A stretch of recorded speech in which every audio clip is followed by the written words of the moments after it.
नमस्कार. बऱ्याच वेळेला आपल्याला असं वाटतं बघा, की आपण कोणाच्या अड्ड्यात-मध्यात नसतो. आपण कोणाचं काही वाईट केलेलं नाहीये. आपण कोणाविषयी वाईट बोलत नाही. तरी सुद्धा खूप वेळा आपल्या बाबतीत चुकीच्या गोष्टी घडत असतात किंवा निगेटिव्ह गोष्टी घडत असतात. तेव्हा आपल्याला असा प्रश्न पडतो, की का? माझ्याच बाबतीत असं का? किंवा एखादी व्यक्ती खूप वाईट असते, विचारांनी वाईट असते, सतत दुसऱ्यांचं वाईट चिंतन करत असते, तरी सुद्धा त्या व्यक्तीच्या बाबतीत चांगलं चांगलं घडत असतं.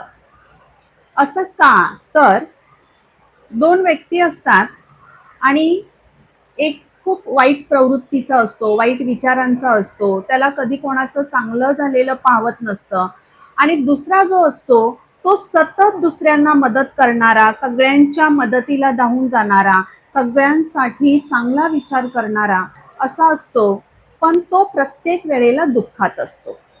एक दिवस ती जी दुसरी व्यक्ती आहे, सतत दुसऱ्यांचं वाईट चिंतन करणारी, तर तिला एक दिवस हिरा मिळतो आणि हा जो आहे चांगला, त्याला काहीच मिळत नाही. तेव्हा तो असा प्रश्न विचारतो देवाला, की असं का? की तो तर असा आहे, तसा आहे, मी इतका चांगला आहे, सगळ्यांविषयी चांगला विचार करतो, तरी सुद्धा माझ्याच वाट्याला असं दुःख का? तेव्हा परमेश्वराने दिलेलं उत्तर असं, की मागच्या जन्मात त्याने एवढं चांगलं कर्म केलंय, की त्या कर्मानुसार खरं तर तो या जन्मात राजा बनणार होता. पण आता तो जे काही वागतोय त्यानुसार फक्त त्याला एक हिरा मिळाला.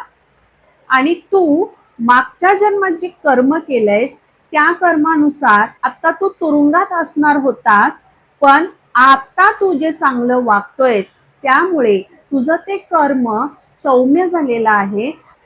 म्हणून तू किमान या माणसांसोबत चांगला तरी राहतोयस, नाहीतर लोकांनी तुला खूप वाईट वागणूक दिली असती.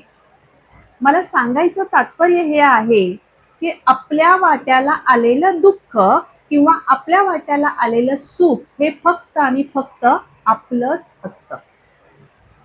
एवढं तुम्ही स्वीकारलं, त्या दुःखावर आपोआप तुम्हाला मात करता येणार.